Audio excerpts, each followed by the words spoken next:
Un jour, un curé a eu une idée pour gagner un peu d'argent. Il s'est engagé dans une course avec son âne nommé Q. Et il a gagné la course haut la main.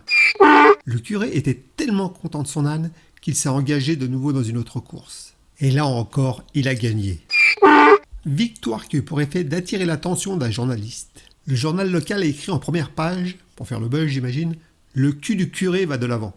Les lecteurs ont bien rigolé, mais l'évêque était tellement contrarié par ce genre de publicité qu'il a ordonné au curé de ne pas inscrire l'âne dans une autre course. Le journal qui a eu vent de l'affaire a titré « Le cul du curé déplaît à l'évêque ». L'évêque, qui commençait à avoir un tout petit peu plein de cul, on va pas se mentir, ordonna au curé de se débarrasser de l'âne.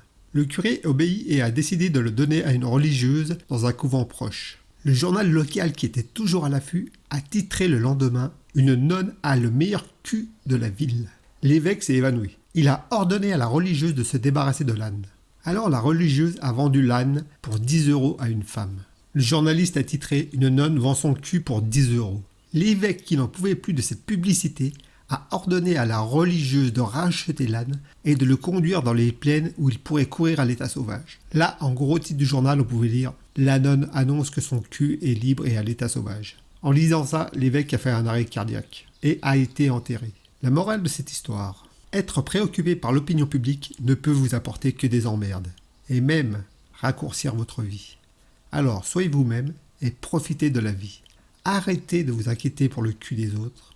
Occupez-vous juste de vos propres fesses et vivez à fond. Vous vivrez plus longtemps.